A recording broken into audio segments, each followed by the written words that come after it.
Hi guys, and welcome to another episode of The Struggle is Real. I am your host, Mahalia Latorchu.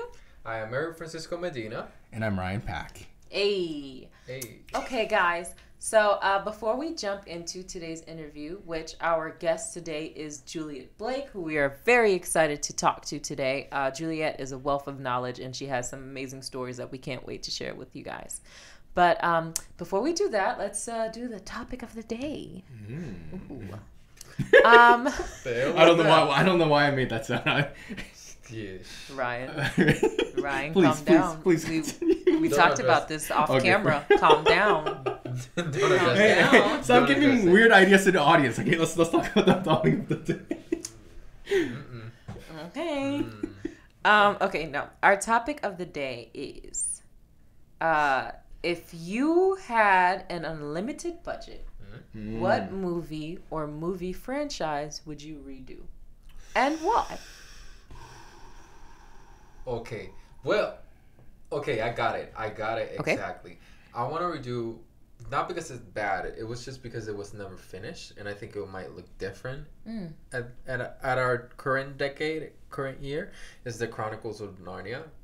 I love the books, but they're doing a TV show now. They're doing a TV show now. I mean, we don't know anything about the show. Hopefully, we can get it. Which one? All of them, or just? I mean, it's gonna be a show. They're gonna touch all of the books, I guess. Okay. But I will redo them with POC kids. So. Oh, yeah. I'm gonna extend this scenario to TV shows as well. To TV shows. If you guys have any TV shows that you would redo or reboot if you had an unlimited budget. I got it. Oh my God, Erik. Golden Girls. But would we want to remove those iconic actors from, like, no one else can be Betty White.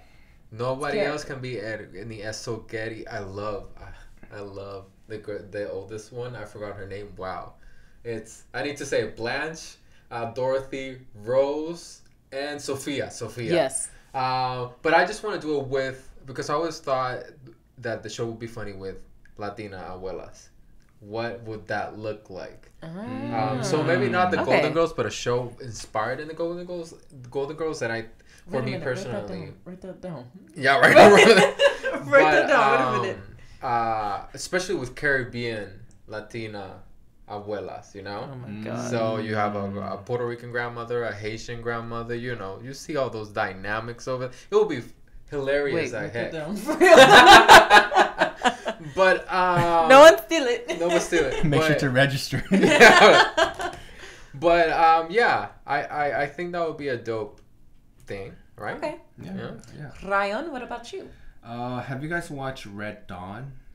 I don't know what that is. The one about the Cubans attacking United States? The original one was during the Cold War, Russian invading U.S. Yeah. The remake one was North Korea invading America, but but it takes place like current like for the remake one. So I'm like, in my mind I was like, but North Korea is like that small country. It doesn't make sense that they invaded like U.S. especially during the current events like during this time. So I was like, I mean, I could give you several reasons why they chose that route, but continue. So it didn't make sense to me. Like it felt more believable if it was the Russians who invaded like U.S. Yeah, but because let's not get started with this because we have already touched this subject many times in previous episodes. But yeah, if I had unlimited budget, I would remake the new Red Dawn. Yeah. Well, what country invading? That is I mean, honestly, I would the setting would be during the Cold War. Because I can't see any other way. Any other way? Yeah. I haven't seen the new one. I haven't seen it, so I have no context. What TV show? TV show. Does it have to be a remake, or can it be like continuation? Yeah, it could be a continuation. So, Selfie is a show. Oh, with Karen Gillan and John Cho. Yes. I saw the trailer for it, and I never had a chance to actually watch it, but I I remember thinking, oh, this looks promising. Yeah, I loved it because the two couples were so cute, and John Cho, lead actor, boom, represent. So I really wanted season 2, but I heard they canceled after season 1. So I'm like, you were actually the one who introduced me to that show. So. Oh, did you watch it? Now. Yeah, I watched 2 episodes. How it was good. It was a good show. They're good. They had great chemistry. Yeah. Mahalia. So I can't believe I made this question and I don't have anything. Okay. No. Okay, I do have something. I would remake Twilight. Interesting. I think I would remake it. Because... Yeah, why? Why? Well, in the first movie, right? Like, if you ever watched, like, Cinema Sins, like, they point out all the... It's a YouTube page where they, like, point out everything that's wrong with the movie. Yeah. And then, like, the... where is it? Bella is, like, playing volleyball at her gym or whatever. Mm-hmm. And in one of the shots where they cut to a guy, there's literally a little girl running behind him. Uh-huh. And then she disappears. Like this is a 10-year-old child in a high school gym. Like, it's clearly somebody's freaking kid that just ran across the shot, but no one caught it, or I guess they decided that was the best performance, so they used it. But I'm not a fan of Kristen Stewart. I wasn't until recently. She's been. It seems like I don't know what happened, but there was a time. What happened? No, I'm not dissing her. Like Mahalia already dissed her, so go on. It's not a diss. I didn't say she was bad. I didn't say anything like that. I said I am not a fan of how she portrayed Bella was portrayed. I don't like the character of Bella. Okay. I think her character should have been fleshed out a little bit more. Mm-hmm. Because we really don't know anything about her. All we know is that she loves Edward, and that's her entire personality. Mm-hmm. So, I mean, Twilight is like my guilty pleasure. I'm so ashamed to say how much I love that. Every single second of that movie. All of them. What is it? Are you Team Edward or Team Edward? Of course. What the well, what was the other team? Team Jacob. Yeah. First of all, I have issues with how they ended the series with Jacob falling in love with their daughter. It was very weird. It was weird. I was like, we could have easily had him fall in love with the Native American princess. Yes. I was like, what?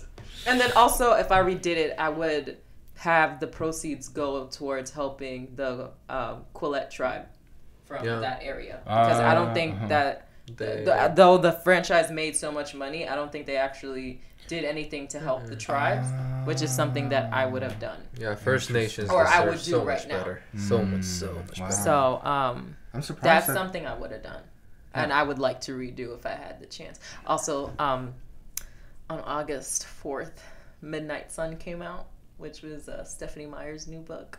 What is it about? It's Twilight from Edward's perspective. Isn't it always from Edward? No, it's from Bella's perspective. Oh. The whole series is from, like, Bella's perspective. Right. And then Midnight Sun was supposed to come out years ago, but somebody leaked part of her manuscript. No. I think it was I read it. I've read that thing 1,000 times. God help me. But after it got leaked, the author got really, like, sad and upset and was like, I'm not publishing this book ever. And then during quarantine, because there's, like, this Twilight renaissance on Facebook and TikTok, she was like, okay, yeah, I'll finish the book, and finished it, and now it's out, and I am the proud owner of Midnight Sun. Okay. Did you finish it? No, I haven't started. I'm waiting for my trip to California to start. Okay. I'm gonna be on a 6-hour flight. I need something to read, so that's what I'll be doing. Nice. Any other shows? I mean, TV show. You haven't mentioned a TV show. Yes.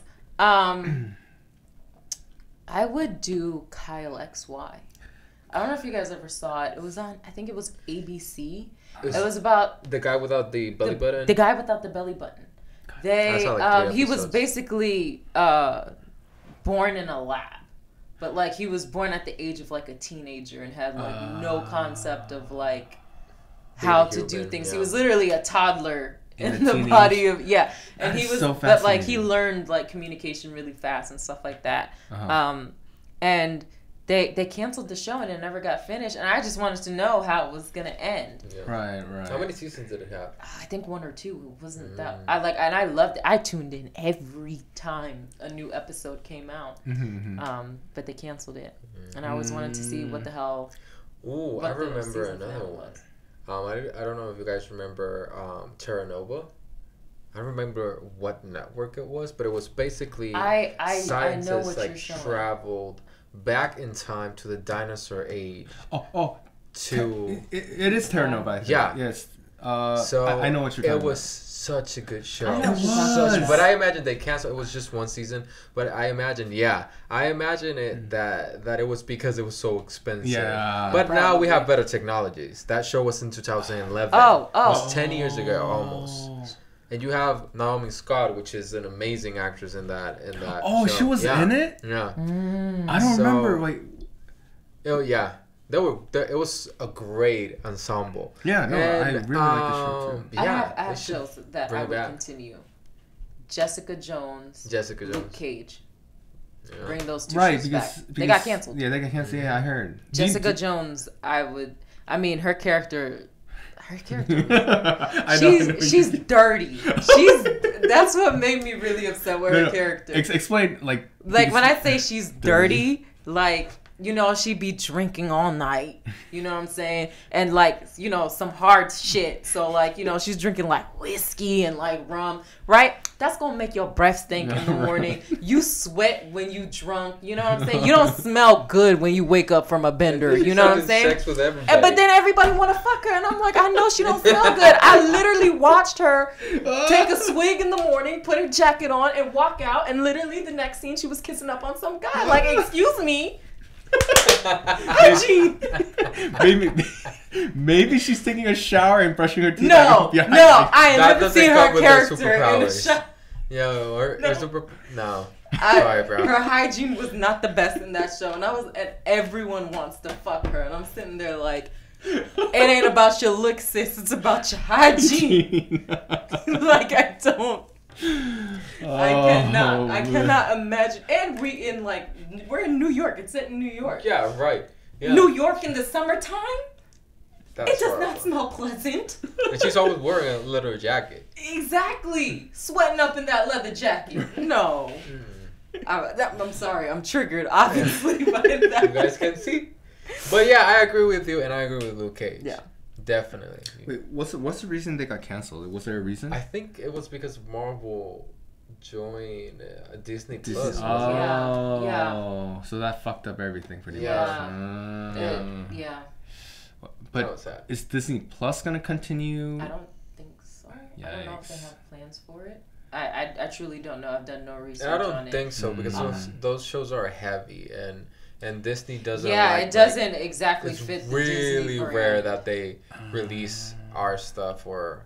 Interesting. I mean, because Jessica Jones had like intense sex scenes. Not even that. We talked about like sexual assault and like abusive relationships, and then Luke Cage, you have violence, a lot of violence. But Daredevil, I mean, it was just nice to see a bulletproof black man for once. That should be a show they should consider bringing back, right? Because it would be nice to see again. Right. But and also the acting is really good. So yeah, he's a good actor. Oh yeah. Why did they cancel that show? I don't know if you guys ever saw the show Merlin.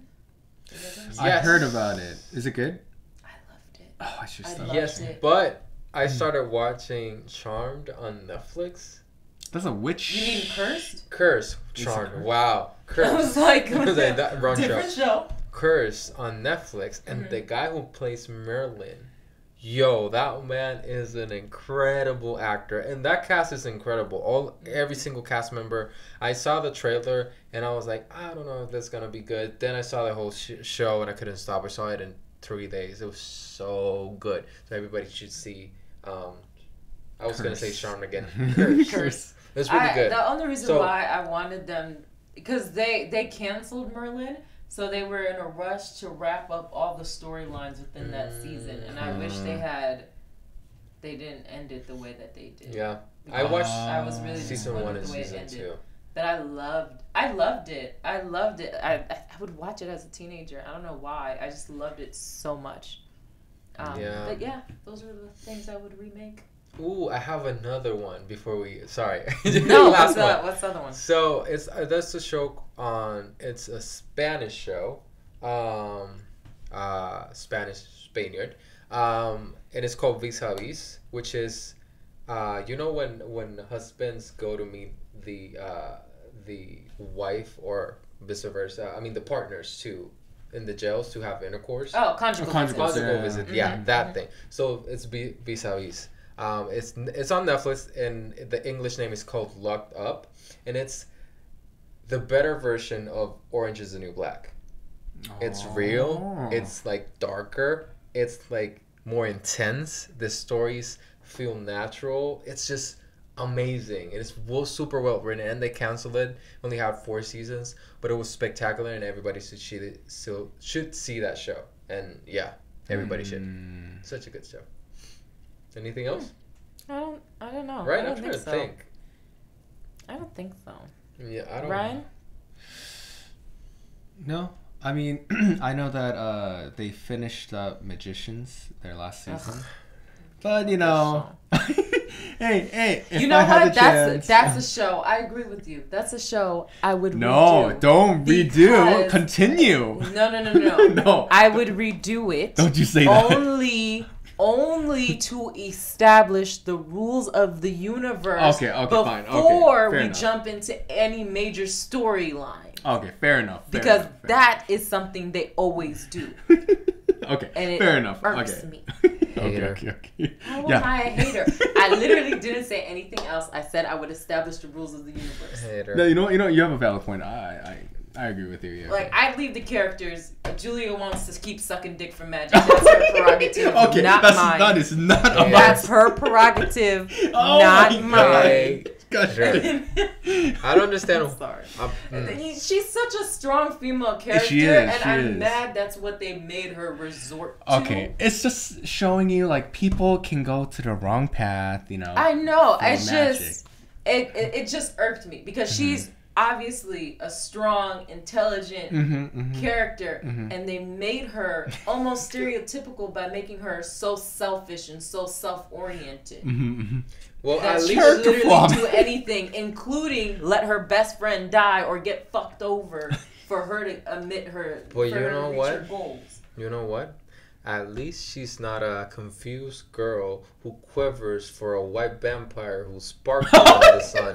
So yes. Could you introduce her? I already said that I would redo Twilight, so I don't even understand why you went there. Guest. Mute him. He's done for today. Mute Disrespectful. Him. He's done for today. He is done Disrespectful. for today. You, sir, are disrespectful. Come on. All right. Sparkling in the light. Do you wait? Hold on. Before we move, do you not agree that Julia what? Is like that they made her resort to that? Do you not agree with my opinion? I'm just wondering. I mean, I think they started leaning into it a lot, but she was desperate, and I think it fit her character. The only thing that I don't agree with the writers was that they stretched it a lot. But for me, it fit her because she was so desperate into getting into the magic world because she knew about it, that she had to do it. And you see that show, all of those characters are extremely broken. So they're like, they have self-esteem issues. They don't know what to do. Especially homeboy that smoked. Yeah. They made him smoke the whole book. Oh my god. Okay, I'm sorry. It was, I think they did stretch it. And I think that hurt her character. Because you had an extremely strong Native American actress finally playing a good role. And then you have her do that crazy. I think they just stretched it out. I don't know. Okay. But I agree with you in this point of that it went a little bit too long in that sense. But still, she didn't sparkle. Okay. Okay. Well, at least my vampires ain't average bitches, okay? When they step out, they sparkling. They glow. Okay. Sparkle, sparkle.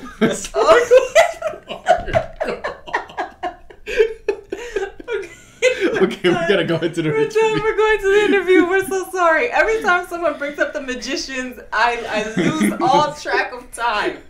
Okay, we're going to introduce our guest today, who is Juliet Blake. Juliet Blake is a British-American film, television, and web producer. She is also the head of television for TED Talks, and she's executive produced the TED Talks live TV series for PBS and produces TED Talks India, a TV series on Star Plus in India, produced in Hindi, hosted by Bollywood star. I will not attempt this name because I do not want to butcher it nor offend anyone. We will just post the name right here for you to see. Okay. Blake began her career developing successful TV franchises for a variety of networks and production companies in the US and the UK, including the BBC One series Beast. Juliet was promoted to executive vice president and co-head of Jim Henson Television, where she was responsible for all aspects of the company's worldwide television operations, including the global oversight of personally one of my favorite franchises, The Muppets. So not only has Juliet produced for TED and has overseen the Muppets franchise, she also produced The 100-Foot Journey, a film starring Helen Mirren and Puri, shot in France and India, with her producing partners Steven Spielberg and Oprah Winfrey. Name drop. Yes. Juliet still works for TED Talk, and she is currently working on another project with Amblin. Ooh. Hopefully she'll tell us more about what that project is. We're really excited to hear about it and learn the details. So without further ado, let's call Juliet. Well, Juliet, thank you so much for being here with us today. It's a total pleasure. It's nice to see you again. Great to see you too. Can you tell us a little bit about yourself and let the viewers and listeners know who you are? Well, I am a film and TV producer, and I also produce a lot of web-based content. I'm head of television for TED Talks, and I've had a long career working in television. I've worked in documentaries, I've done comedy, I've done TV movies, I've done a whole gamut of lots of different things, and made one big feature film and planning on doing another one. And have a really good work-life balance, which I think is incredibly important. Yes. And so that's me. That's awesome. So can you talk to us a little bit more about TED Talk? I mean, it's an amazing organization, and I've heard so many TED Talks. Yeah. from it, from filmmaking, writing, self-help. What's your favorite TED Talk experience? Well, my favorite TED Talks, and you may have heard me say this before, but my favorite TED Talks are not by famous people who've written books. I like to find, or film, I mean, you know, obviously there's some wonderful TED Talks by filmmakers, but my favorite thing is to find people to give TED Talks who've never really heard of TED before, but have such incredible ideas and are changing the world in their own way. So I'll give you two examples. One is a woman called Rita Pearson, who was an educator. She sadly died a few weeks after she gave her talk. And I was looking for an African-American woman, very specifically an African-American woman, to give a TED Talk about education. And this was for the first project I ever did with TED. And I was looking for somebody who could also be funny about what it's like to be a teacher. And I found this woman who was in Houston, Texas. It took me 3 months to track her down. I'd seen her on YouTube. I mean, I literally plumbed into YouTube, African-American female teacher funny. And And what came back was a woman who was a preacher. Oh. And as I started to research her, I found out that she was also an educator, the daughter of an educator. Wow. And when I finally tracked her down, which took a long, long time, the first word she said to me, "Who's Ted?" Well, TED stands for Technology, Entertainment, and Design. There is no TED, but it was such a breath of fresh air to hear from somebody who didn't go, "Oh my God, you want me to give a TED talk?" You know, I was so thrilled to have somebody who was so authentic and so wonderful. And then the other person, I mean, and her, most good TED Talks have one signature line where the idea is really, really clear. Right. And her idea was so clear, which is, in one sentence, every child needs a champion. Wow. And That's she iconic. worked with kids who were really disadvantaged and who really needed, not necessarily the brightest kids in the class, but who she knew that she could really make a difference in their lives. And that was very meaningful to me. And then the other one is a woman from India called Chetna Gala Sinha, who was the first woman to start a bank for rural women across India. And she was a highly educated, brilliant woman who married a farmer, much against her family's, not happy about that. Away from the city to live in rural India, realized that women needed to gain some control, particularly Indian women needed to gain some control over their lives. And her line was, "Don't give poor advice to poor people." And that again is such a powerful thing to say. And the truth is, the poor people that she dealt with were the smartest women that she'd ever met. I bet. So, and she has become a really world leader in that. She's one of the women that ran the World Economic Forum, was one of the chairwomen of the World Economic Forum a couple of years ago. She does extraordinary work. And so that was a real gift, meeting her and working with her on her TED Talk. That's amazing. Oh, wow. Yeah. So for those who are interested, how does one go about becoming a TED Talk speaker, or do they just have to hope to be found on YouTube one day? No, there are several ways of doing it. My recommendation is to start attending some TEDx events. So TEDx events are all over the world. And if you start to go to TEDx events, you'll get an understanding of how different TED Talks can be. So there's TEDx, and then there is the main stage at TED, which used to be a conference in Vancouver, but who knows with COVID when we're going to go back to doing in-person conferences. But you can also apply or recommend people to give TED Talks.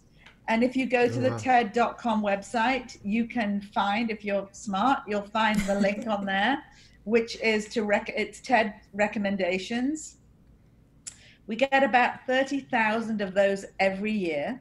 Oh my gosh. And we go through every single one of them. And we have found some really good speakers from that. We also do an annual talent search. And so when we do our talent search, you can also apply for that. Send in a 1-minute video. And if we like that, we'll ask you to send in a longer video. And then we do an event where we showcase probably 30 people. And we choose some of those to give TED Talks as part of our main stage. Wow. So there are many ways of doing it. That's awesome. It is competitive though. I imagine. I mean, being a tech speaker is crazy. The first time I attended a TEDx event was in Puerto Rico, in the Universidad de Puerto Rico. Yeah. They were talking about education. It was just, that was my first experience with it, and it was just amazing. So I imagine that a lot of people want to apply and be a part of TED. It's a great organization. I've never had the chance to go. I've always wanted to. Yeah, you should. But I've watched so many YouTube videos. But there is a TEDx Atlanta, I think. I mean, I think you should try and get in touch with them. Tell them I sent you. There you go. I definitely will. Yeah. So we have now discussed a little bit about your TED career, which is amazing, but we also know that you are a filmmaker. And one of your movies that is the 100-Foot Journey, that movie is a beautiful film. And I know that you produced it. Can you talk a little bit about your experience with the actors, with the script, what drew you to the story, and what exactly is the 100-Foot Journey? So the 100-Foot Journey was a book that I read and I fell in love with. It was really by a first-time author. I found it because I was staying with a friend and it was lying around in her guest bedroom. I picked it up to read it. And I was so taken with the story because for me, it was about cross-cultural identity through the language of food. Yeah. And also with a sort of, it was also about immigration. And so when I read the book, and cut a very long story short, I optioned the book. And then when I wasn't sure what to do with it. So I met and I thought it would be a really little film that I would make with friends, you know, that I'd worked with or gone to college with myself. And in the end, I ended up producing it with Steven Spielberg and Oprah Winfrey, which was beyond my wildest dreams. Right. And, you know, I spent 6 months with my husband in France making the film, a couple of weeks in India shooting the beginning of the film, which we actually shot at the end of the film. And what appealed to me about that story was that I'm the daughter of immigrants, German Jewish immigrants. And I identified with that story, even though I'd never been to India. But I just felt that this was a story that was about a family who had been persecuted looking for a new life. And that relates to so many people in the world. We all come from somewhere, right? We've all got a family history. And so for me, that was not just a story about India or Indians and the French. It was about global cultures coming together, the clash of cultures, and how one needs to find understanding. And so that was what really appealed to me about the book. And it was the most amazing journey. And the 100-foot, just to explain what that is for people who haven't seen the movie, although it is on Netflix and you can get Yes, everybody should see it. But the journey is the journey between two restaurants that are on either side of a street. And the 100 feet is obviously very close because it's 100 feet away, but the distance between two cultures is very far. And it's the coming together of those two cultures in a really harmonious way. That's beautiful. Yeah, that's absolutely beautiful. I'm curious to know, what kind of challenges did you face when producing that movie? Because not only did you have to shoot in India, you had to do some of it in France. Like, what were some of the things that you had to deal with?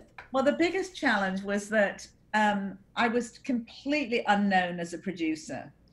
And, you know, in the film business, people are used to working with producers who've had a lot of experience. Yeah. And there was one day when I was having a meeting with the head of production at Amblin. This is before we started shooting. We were just in the early stages of pre-production, and I went into her office and I was very nervous. I said, I actually want to produce this film, not just have my name on the credits. Right. Many producers don't actually go and physically produce the film. I mean, they put it together and then they disappear to the next project. I said, this is really important to me. And she looked at me and was like, well, you know, you really haven't had any experience. And I went, you know, I've produced over 200 hours of television. How different can it possibly be? So it is really different. There's no question. But she said to me, okay, let me talk to everybody about it. And she came back and she said, okay, you're on. And so they hired a very brilliant other producer who I'm great friends with still. And she was obviously a little bit nervous about me at first, but we had the best time on this film because we both had different skill sets. She was really very good at balancing the budget, writing the checks, doing all of the physical production stuff. And I really love working with the director and the actors and being the kind of, you know, editorial producer, making sure that we didn't overshoot, making sure that we were getting what we needed, working with Helen Mirren, working with Ompuri, who and Manish Dayal, who by the way lives in Atlanta. Yes. Yes. And is I had a little email exchange with him earlier today. So we created a family on that movie, a family of filmmakers who all had the best time, and I think it shows on the screen. Yeah, it does. Yeah. I think people really loved making that movie. That's amazing. Yeah, I definitely think it translated. Yeah, and the actors were great. I think the chemistry between the actors was just phenomenal.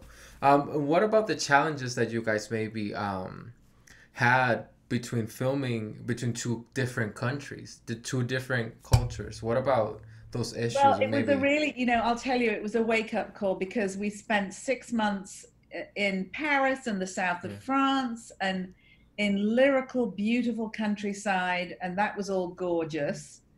And then we went to India, and I'd not been to India before. That was my first. I mean, I've been probably at least 12 times since, because I do a big there now. But when we arrived in India from Paris, we were staying in a nice hotel, and it was a big film crew and everything. But as you drive in from the airport, and it's late at night, and it's a long flight, and it's roasting hot, even though it's November or October or whenever it was, and you see so many crowds of people and people sleeping on the streets and so much poverty, that the opulence of the film and what we'd already shot, and the lavishness of French cuisine, you're smack bang into this whole other world. And it was, we filmed in a real market, the opening scene of the movie, where Mama is running through the market with the young boy. And the air was putrid, and because it was so hot. And but I love India, don't get me wrong. The people are the kindest, most wonderful people in the world, and I love it there. But the assault on the senses when you haven't been there before, and everybody smiles, right? The people are so zen and so calm and karmic and not dissatisfied with their lives. It's an extraordinary experience, and to go from one thing to the other was a profoundly moving experience for me personally. And it made me want to go back and do more work in India. Wow. So as a producer, what kind of stories draw your attention, and what to you makes a good story? I like stories that have unusual twists and turns. I don't like stories that are obvious. So, for example, in the 100-Foot Journey, you would have expected that there would be a romance between the two major characters, right? Ompuri and Helen Mirren's character, but that was not the purpose of that, right? We could have got an actor who would have been, we chose Ompuri because he's a brilliant actor, but he's not your typical love interest actor. He's a character actor. And Helen Mirren often has relationships or loving relationships, but this wasn't about two people falling in love and getting married. This was a story about, that happened to the younger generation, but this was much more a story about two people understanding each other culturally. Yeah.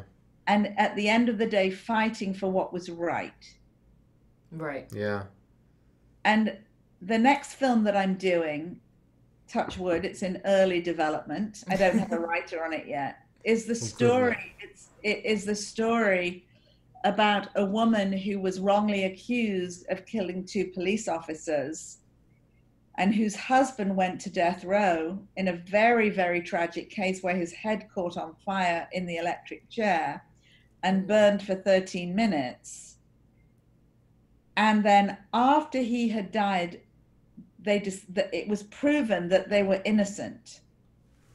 Whoa. That's the Stolen Time Project, right? Yeah. Okay. And she spent 17 years incarcerated in prison before being released. And she's still alive, and she lives in Ireland, and she is truly the triumph of the human spirit. Wow. And so, and she does remarkable work now, working with other exonerees. She brings them to her home in Ireland the minute they come out of prison, because you come out and you have nothing. Mm-hmm. You know, you have, and when she went into prison, she was a wife, a mother, and a daughter.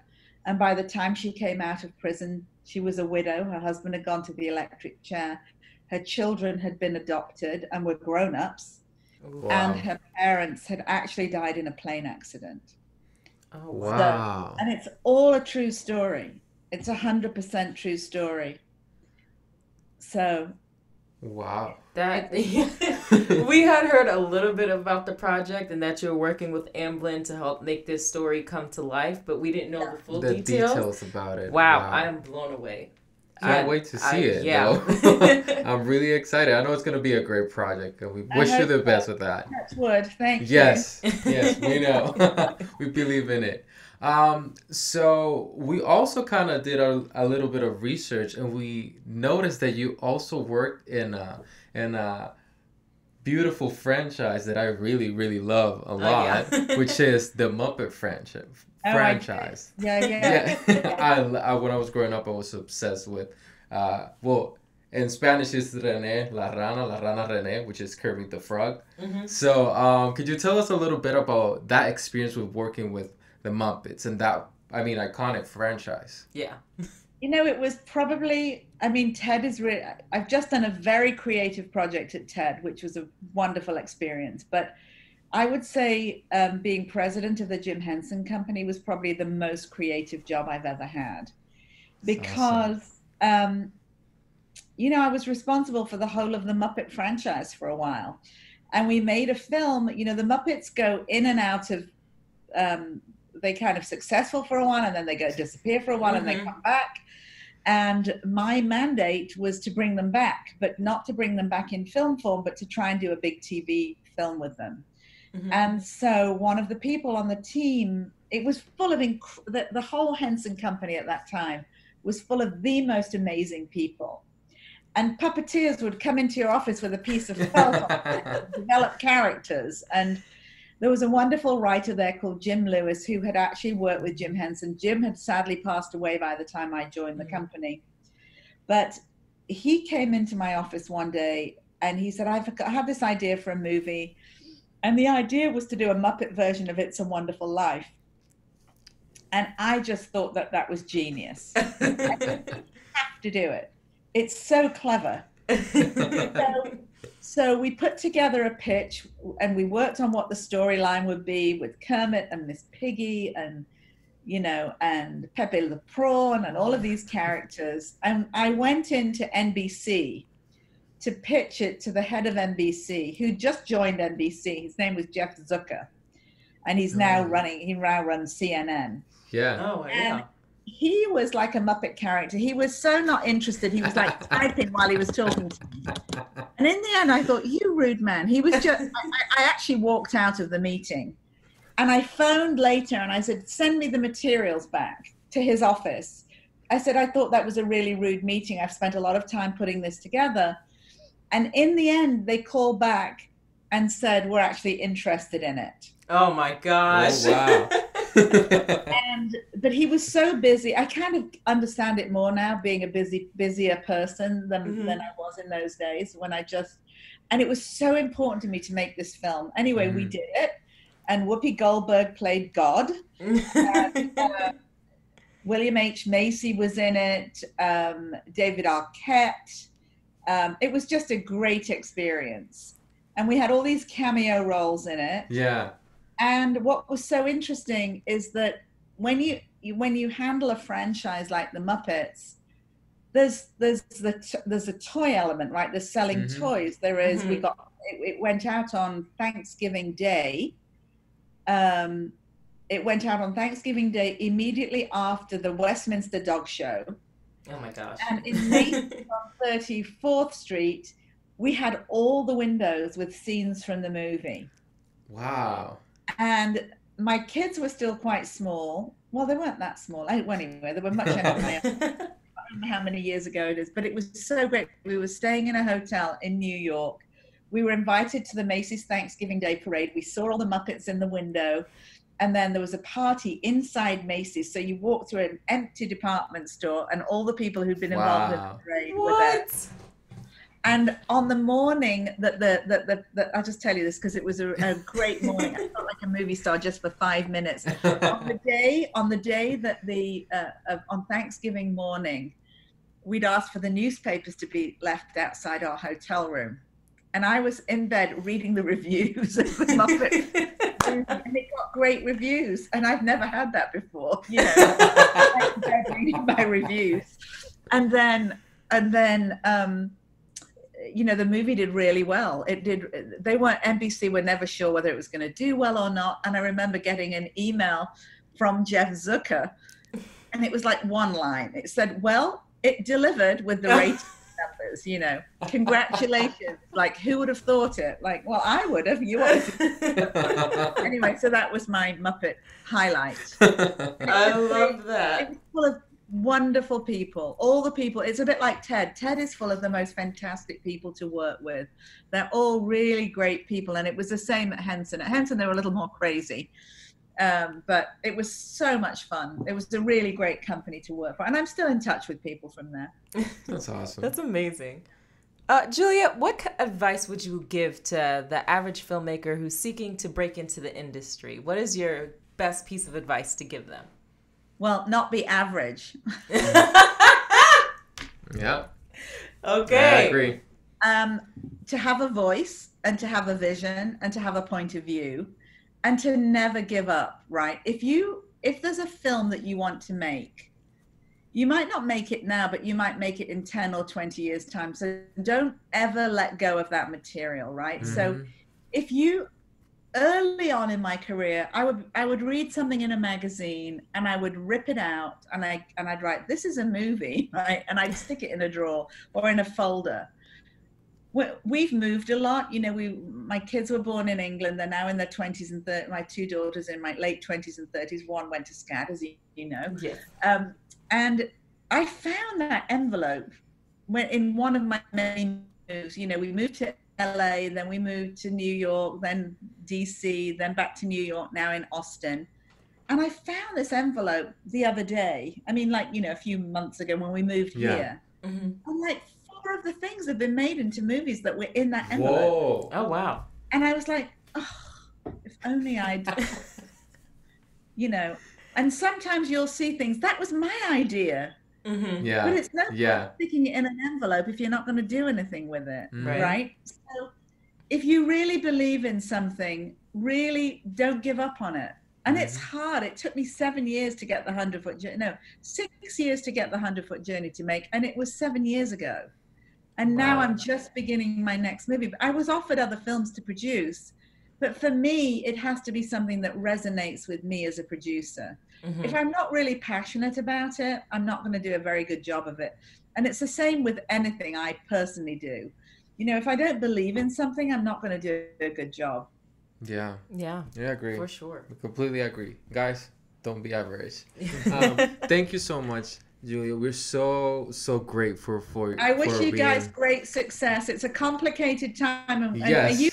Have you graduated now, or are you still? Yes, we all three of us graduated. Yeah. This year? Right. Yes. This year. So you know what? I think people say when you go to college, it's the hardest time. I think when you graduate, it's the hardest time. Mm-hmm. For sure. But it literally takes a year or two. Not that you're going to necessarily be unemployed, but it takes a year or two to really find who you are and what you're going to do. Mm-hmm. But just don't ever give up. Yeah. Yeah. We won't. But before we let you go. It's great that you're doing this podcast, by the way. Yes. Thank you so much. Thank you. Thank you. This is our way of staying active. Active. That's important. One thing you need to do, a bit of production advice here. Your poster at the back has got too much glare on it. Yes. Oh, you can. It's only from the laptop. We have our camera up here, so it's not on there. Yeah. Very good. It's very good. But before we go, we want to ask you one important question that we value in this podcast, and is to tell us your favorite movie and your favorite TV show. Okay. my favorite movie is Schindler's List. That's a good choice. Yeah. I'm the daughter of German Jews. My grandparents died in Auschwitz. But when I saw that movie the first time, I thought about it so much. And I had the opportunity, obviously, to tell Steven Spielberg, how it affected me. And then a couple of years ago, they did, I think it might have been the 20th anniversary of the film. And I was invited by him to the screening of it as part of the New York, the Tribeca Film Festival. Oh, wow. And I saw the movie again, and it had a very different effect on me. Still powerful, still brilliant. But so much had happened in my life. When I saw it the first time, I had really, really young children, and I identified with a little girl in the red coat in that film. When I saw it, I identified with a much older woman and it was just really strange. Anyway, it was that to me is a movie that has been a very, very, very powerful film in my life. And I love movies. I mean, we watch movies all the time. The TV series, hard to say. I honestly, I watch a lot of TV, but there isn't, Prime Suspect with Helen Mirren. Was I have yet to see that. That was beautifully written by Linda LaPlante. Helen is so extraordinary in that role because she plays it down. She doesn't overact. And that character, I think I learned a lot about acting and writing from that TV series.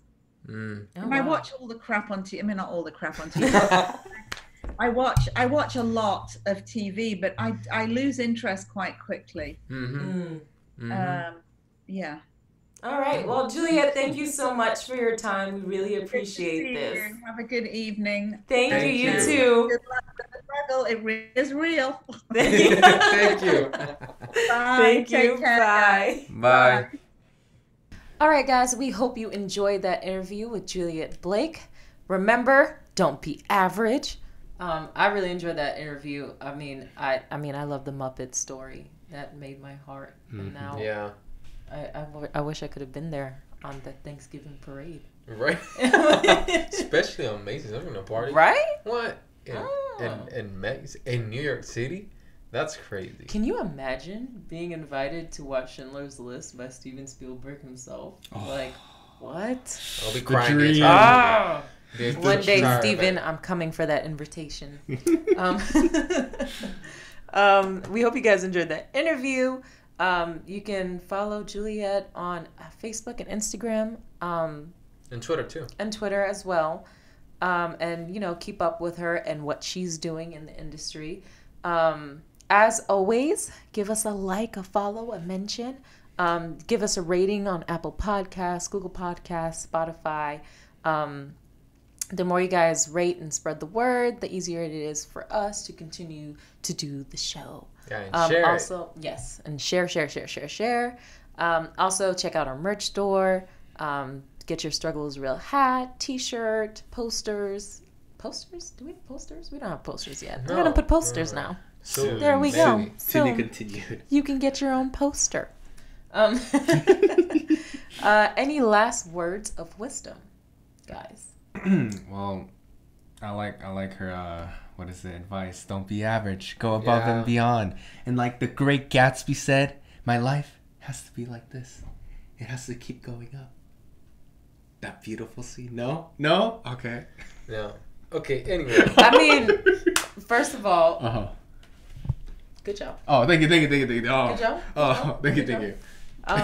Michael, add the clapping. The clapping sound? Michael, do not add not do that.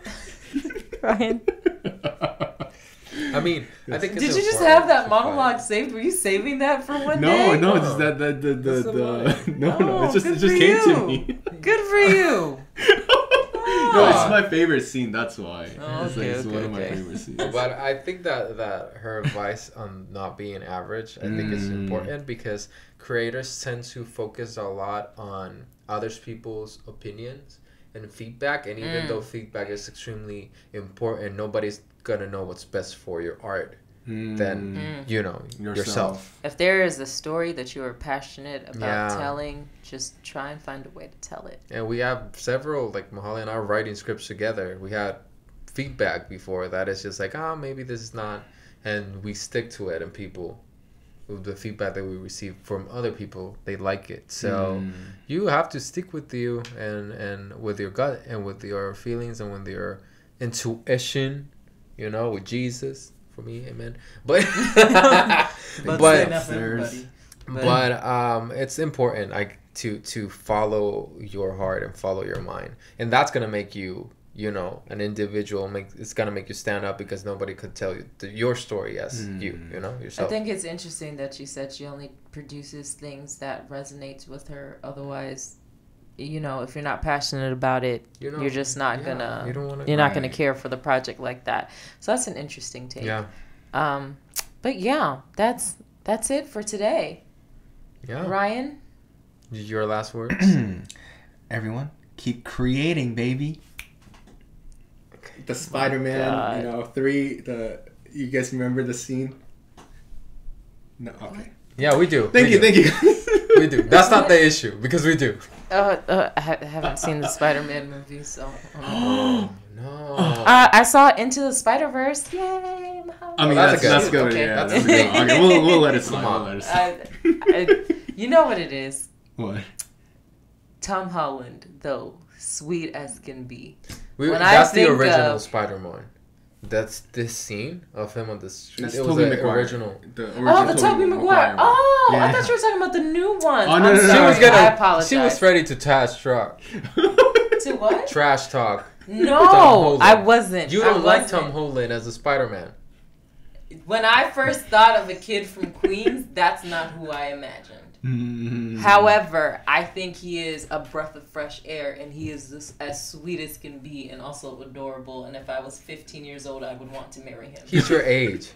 I know. Is he really? But, he's my age. Yeah. I know, but I can't marry him. You have a man. I have a man. I have to be. Thank you guys so much for coming to this episode. Please subscribe and please share it with everybody. Thank you so much for supporting us. Thank you. Bye. Take care, guys.